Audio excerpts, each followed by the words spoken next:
Welcome back to What I Watched February 2023 edition. Let's get right into it. The first thing that I watched in the month of February was Black Panther: Wakanda Forever, released on Disney+. This was my first time experiencing the film, and I did do a full entire reaction video that is out now. It is just a live stream, so if you wanted to watch the film alongside our reactions, you can go do that.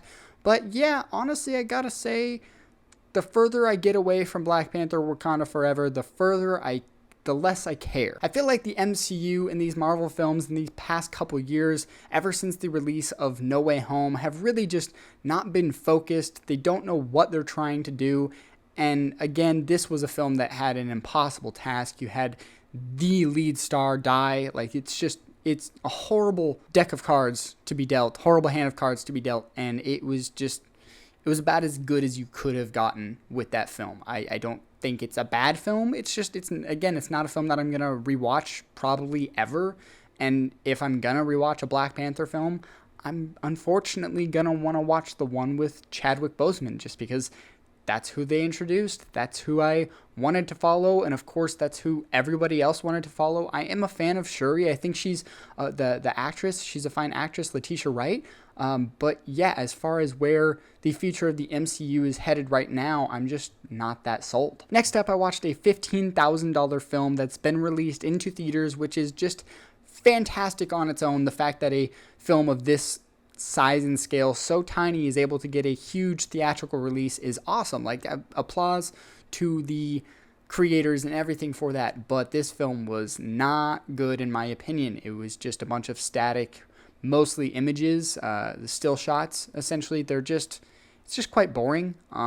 There are a couple good scares, but I didn't feel tense throughout the entire film except for a few 5-minute chunks. There were 2 to 3 5-minute chunks, so 15 minutes overall, where I actually felt tension and where I felt, oh, this is kind of interesting. But then everything else, really quite bland. I don't get why people are hyping this film up. Again, I'm envious of the fact that you have a film in theaters that is $15,000. The fact that you're able to do that is fantastic. But as for the actual film itself, I think it was more of the idea that this dude shot it in his house, his hometown house, for $15,000, and it's essentially got no real characters. It's got characters, but no real full cast. You don't really see anybody. It's all more of a, I don't want to say gimmick, because that's not what it is. It's definitely creative and unique, but it just didn't work for me, and I know it's not going to work for most general audiences. All right, next up, I watched Friday the 13th, the final chapter. I'm actually not going to say anything about anything Friday the 13th, because I will be doing reviews for the entire franchise leading up to the release of Camp Crystal Lake, the new Peacock series. Next up, I watched Black Karen, a 2022 short film, which honestly has an idea that could have been great, but I just feel like the execution just wasn't there. It was trying to be funny, and it could have been really funny, but overall, like I said, it's just a few tweaks here and there. A couple jokes needed to be pulled back, and a couple jokes needed to be pushed a little bit further, and I just think they had an imbalance of things. And next up, I watched Knock at the Cabin in theaters, which I will say the theater experience was actually pretty cool, but as for the film itself, it is just very forgettable the more and more I get away from this film. I did honestly have an enjoyable theater experience, and there were some cool pieces of the film, but again, the further I get away from this film, the more and more I forget about it. I did do a live stream chat with Killjoy Jake, and you can go check out our full thoughts on M. Night Shyamalan's entire discography, filmography. We talk about every single one of his films, as well as Knock at the Cabin and our thoughts on that film. But yeah, Knock at the Cabin, I do think it was well crafted from a technical aspect, but there's just some things that just really should have been switched, and it's one of those things where I'm hoping for a fantastic M. Night Shyamalan film, and we're getting taking baby steps back to Signs, back to Unbreakable, and I'm just here to see another great M. Night film. This unfortunately wasn't it. I'm excited to see what he does next, though. Next up, I watched Dredd, the 2012 remake of the 1980s Judge Dredd with Sylvester Stallone, and this film is bonkers, man. It's also got one of the most, honestly, I'm going to say, beautiful kills I've ever seen in a film. The way that it's shot, the way that it's finished is just absolutely nuts. You never see that type of thing. I'm seriously saying you never see this sort of thing in movies, especially with this style of death, the actual form of the reason why this person dies. They never show it the way that they do in Dredd, and that was one of those shots where it happens at the very end of the film, and that shot alone made the movie worth it for me. Even though the last hour and a half was just an action-packed joyride, that shot alone made the film for me. And if you've seen the film, you know that it's the big kill in the very end, and it's so well done. I honestly think I might end up picking up this film on Blu-ray if I can find it for cheap. Next up, I watched Tar. Just skip this film. I don't know what the hell everybody's thinking about this movie. This is not a masterpiece. This is pretentious as all hell. Cate Blanchett is great. She's a great actress. But this movie is unbearable. It is so excruciatingly boring, and there's not a single character in the film that is likable. There's nothing to enjoy about this film. The cinematography is fine, but it doesn't do anything new, so why would I be invested in a story that's boring, characters that are, and then visually, it's not a film that does anything new. I don't get the hype behind this film. This is one of those films from 2022 that I like. I'm really quite annoyed, obviously, as you can tell by the way I'm talking. I don't like this film. I don't get the hype behind it. Everybody that's talked about it, I feel like, is just blowing smoke up its head just because. But next up, I watched A Quiet Place Part 2 for the second time. I watched it once, but I fell asleep, and there's obviously a reason why I fell asleep, because this film also isn't very good. I did enjoy the first Quiet Place. It is a fun watch, but as for A Quiet Place 2, they just take some really wonky decisions. It's more so about like cool set pieces that they have within this film. Like there are some really awesome locations and sequences, but as a whole overall story, I just feel like everything was super disconnected. The way that the family was interacting didn't feel like the way that they should have been interacting. Yeah, so A Quiet Place 2 was a big bust for me. I own the first film. I will not be purchasing the second film, so like that really does say a lot. I'm one of those people that I like to have the collection of films, even if I don't particularly love every film in the franchise, but this is one of those where I'm just like, yeah, I will never watch A Quiet Place Part 2 ever again. But that being said, I'm still curious for A Quiet Place Part 3, as well as A Quiet Place Day 1. I'm just more so curious, not necessarily excited as of yet, but I am curious and I will be checking those films out. Next up, I watched a pretty powerful and moving short called Cops and Robbers. I believe it's on Netflix, so if you have the time to go check this out, it's only, I want to see 7 minutes long, or maybe it's like 4 minutes long because you've got 3 minutes of credits or something like that. So you've got time. You've got 4 or 5 minutes to spare. Go check out Cops and Robbers. After that, I watched The Babysitter Killer Queen, and this film, again, wasn't very good. I did enjoy the first Babysitter film. I thought that was a fun one-time ride, and I did rewatch it going into this film. I definitely don't think you need to, because as you watch this film, you start to remember everything that happens in the first film, as well as there are just certain flashbacks that you will see. The Babysitter Killer Queen definitely was fitting to be released on Netflix. I'm glad I didn't pay money to go out to see this in theaters. Like, I definitely would have been disappointed with this film. And it's not a film I would rewatch, but, like at a younger age, if I were 14, 15, I would have had much more fun with this film. Next up, we watched a film called I'm Totally Fine, which I was really expecting this film to be way more comedic than it was. It was much more of a dramedy than anything, and it did have some creative pieces, not necessarily, I shouldn't have said creative. It obviously the entire film is creative, but it's got some actually moving scenes. I just wasn't really expecting that. We were looking for a laugh, and that's not necessarily what we got. We got some chuckles, but overall it wasn't a comedy like the trailer was portraying it to be. And then I watched Candyman from 2021, and wow, was I surprised. I had heard some very negative reviews about this film. I just had been pushing this film off for so long. I love that original Candyman. That's one of those reasons why I just didn't want to watch this film, because I didn't want it to kind of ruin what I truly enjoy about that first Candyman. But honestly, there's just a couple tweaks that I would make on this film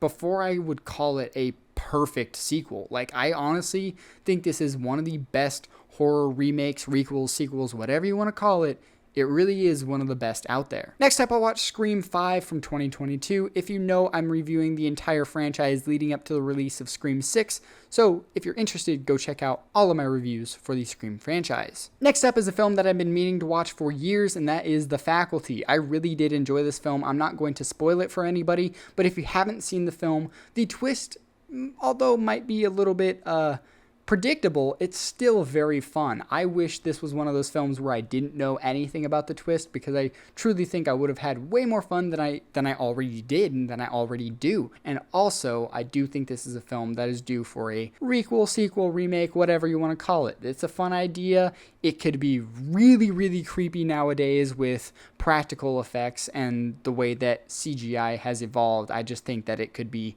so much more amplified, almost like, it's just the Fast and Furious version of what this film could be. It could just be dumb fun, amp everything up, make it a bigger school, make it a private school. I don't care what you do, but The Faculty is fun. Then I watched Brothers from 2009, starring Tobey Maguire and Jake Gyllenhaal. This film was really, really good. I will say the ending wasn't necessarily spoiled, but I had always known about the Tobey Maguire freakout scene, so I was just I was antsy waiting for that sequence, but everything else in the film was really well done. I thought it was an exceptional film. I don't think I'll purchase it. I don't think I'll watch it again, but I'm glad that I finally have the context behind that scene, because that kitchen freakout scene is impactful. And it's, I will say I did not expect that film to make me cry. I wasn't like bawling, but Tobey Maguire's performance specifically did get me teary-eyed, just because I thought it was a really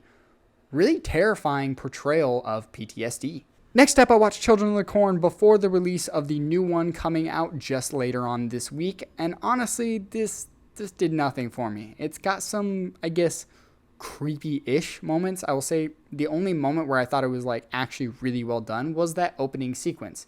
Everything else after that was pretty dang goofy. I will say all of the child actors are fine for what they are given, but I don't know, this film's just pretty goofy overall.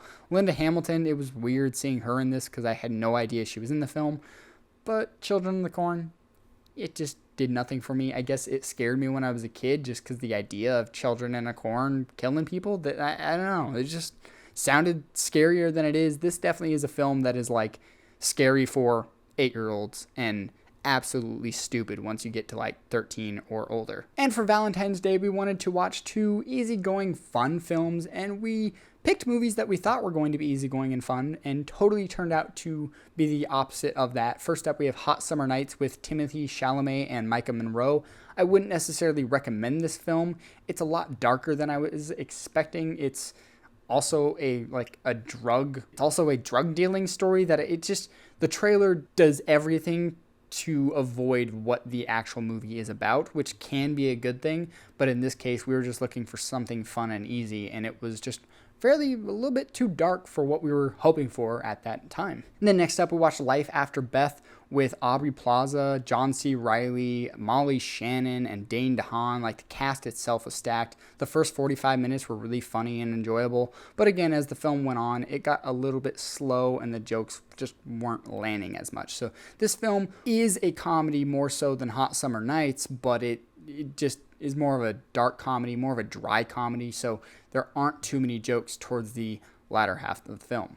So there aren't too many jokes towards the end of the film. And next up, we have a controversial one, which I do have a review coming out for, surprisingly. I wrote the review, and I've just been refining it over and over again, because I'm like, what do I say about this film? And that is Winnie the Pooh, Blood and Honey. If you want to know my full thoughts about that, go check out my full spoiler review. That will be out just shortly after this video, maybe a day or two. But I don't know what else to say about Winnie the Pooh, Blood and Honey here that I'm not going to say in the review. So if you want to know my thoughts, go check that out. Then next up, I watched Evil Dead 2 for the very first time. This film is bonkers. I will say I'm not quite sure which film I like more, Evil Dead 1 or Evil Dead 2, but that will be resolved in my Evil Dead franchise ranking after the release of Evil Dead Rise next month in April. And down to the last 3 things, I watched Ant-Man and the Wasp: Quantumania. Again, I have a review for this film coming out. Just please go watch it. Please go watch my review for this film, because I don't get how people are kind of enjoying this film. I did enjoy parts of it, but I'll tell you, the second that I walked out of that theater, everything that I was presented just went right out my head. Like, I just completely forgot everything about this film, and it really is one of the worst superhero movies ever made. One of the worst Marvel movies ever made. It's not good. And speaking of not good, we have a Netflix release with The Strays, and I can't tell you how predictable this film is. The second that there's just an inkling of anything, you're like, oh, this is exactly what's happening. And that's totally what they do. I'm not going to spoil it here, so if you do want to go watch it, go do it, I guess. But if you're not able to guess the twist within the first 30 minutes, I would be extremely surprised. Just even the name alone, you're like, oh, that's why it's called this. And it's just so damn predictable. And then the ending of it is so anticlimactic that you're just like, this is a complete punch to the face from the director and writer. It was just like a big screw you. You watched my movie, but I'm not going to give you anything in return. That's really how this film felt. And lastly, I finished off the month of February with Army of Darkness, the third film in the Evil Dead franchise, which, again, I will be having reviews for the entire Evil Dead franchise leading up to Evil Dead Rise, as well as reviews for the entire Ash vs. Evil Dead series. I'm very excited for Evil Dead Rise. Evil Dead 2013 is actually one of my favorite horror remakes of all time. Evil Dead is just an amazing horror film, just the classic Sam Raimi. I love it, and I also love Army of Darkness. I wasn't expecting to love it just because I'd heard how crazy it gotten, and obviously after watching Evil Dead 2, I knew that Army of Darkness was going to go in a crazy direction, but I loved it, and I'm excited to talk about it in my review. So thank you guys so much for watching what I watched in February of 2023. Please be sure to stick around for next month's, which will be what I watched in March of 2023, which will obviously include Scream 6 on that list, which I will obviously have review out for that at that point. But thank you guys so much for watching everything that I watched in February of 2023. Stick around for next month's, which is obviously what I watched in March of 2023. I'm Carter, and I'll see you guys later. Peace.